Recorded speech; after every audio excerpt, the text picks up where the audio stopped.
যে দুনিয়াতে যে ব্যক্তি শয়তান মানুষ শয়তান, তার সাথে জিন শয়তানের যোগাযোগ থাকে। বিশ্বাস করেন না? দুনিয়াতে যে ব্যক্তি মানুষ শয়তান, তার সাথে জিন শয়তানের যোগাযোগ থাকে।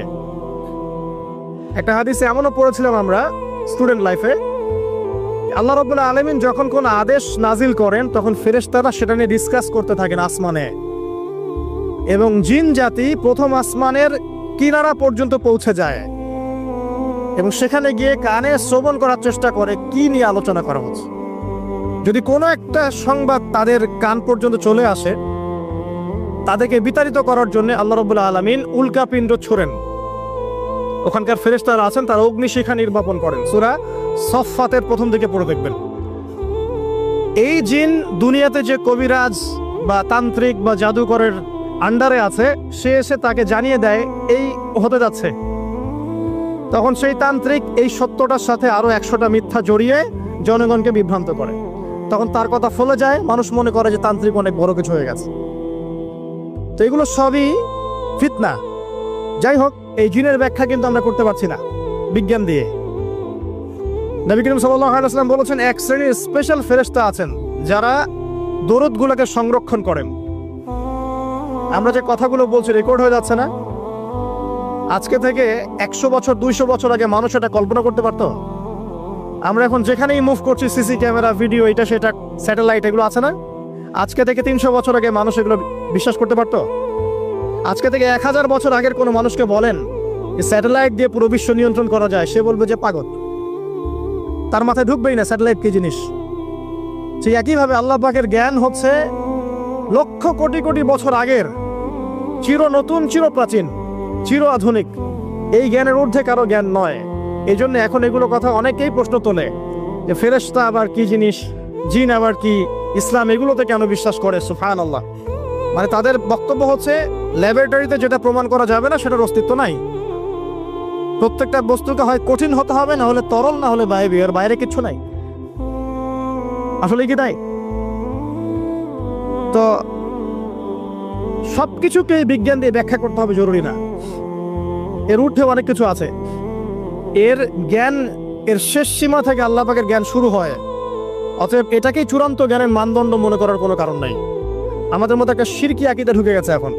এটা একটা শিরকি আকীদা। সেটা হচ্ছে যে কোনো বিষয় যদি বৈজ্ঞানিকভাবে প্রমাণিত না হয়, কোরআন সুন্নাহয় থাকলেও মনে করি এটার অস্তিত্ব নাই।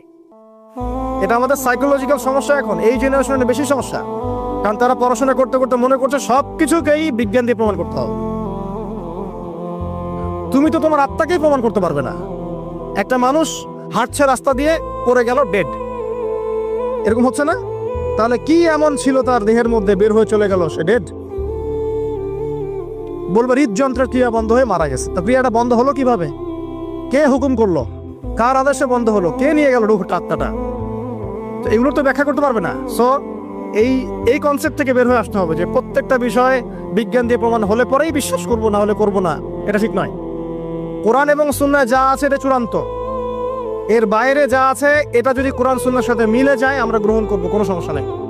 কিন্তু না মিললে আমরা কোশ্চিন কালো সেটা মানতে রাজি নই। আসুন, নবী করিম সাল্লাল্লাহু আলাইহি ওয়াসাল্লাম বলেছেন, এক শ্রেণীর স্পেশাল ফেরেশতা আছেন, মালায়েকা, নূরের তৈরি, আলোর তৈরি, আলো দিয়ে তৈরি, নূর দিয়ে তৈরি, যারা নিঃসন্দেহে আলোর বেগের চেয়ে বেশি বেগে ভ্রমণ করতে পারেন, নিঃসন্দেহে। আচ্ছা, তো তারা স্পেশালি এই দরুদগুলোকে সংগ্রহ করেন। দরুদ এবং সালাম এটাকে সংগ্রহ করেন, করে নবী সাল্লাল্লাহু আলাইহি ওয়াসাল্লাম পর্যন্ত পৌঁছে দেন। এরপর আল্লাহ রাব্বুল আলামিন, আল্লাহ সুবহানাহু ওয়া তাআলার ইচ্ছায় নবী করিম সাল্লাল্লাহু আলাইহি ওয়াসাল্লাম এর জবাব দিয়ে থাকেন। একটু চিন্তা করেন যে আপনি মনে করেন আল্লাহ রাসূল সাল্লাল্লাহু আলাইহি ওয়াসাল্লামের দরজায় দাঁড়িয়ে আছেন, কথার কথা মনে করেন যে তিনি জীবিত আছেন, কথার কথা।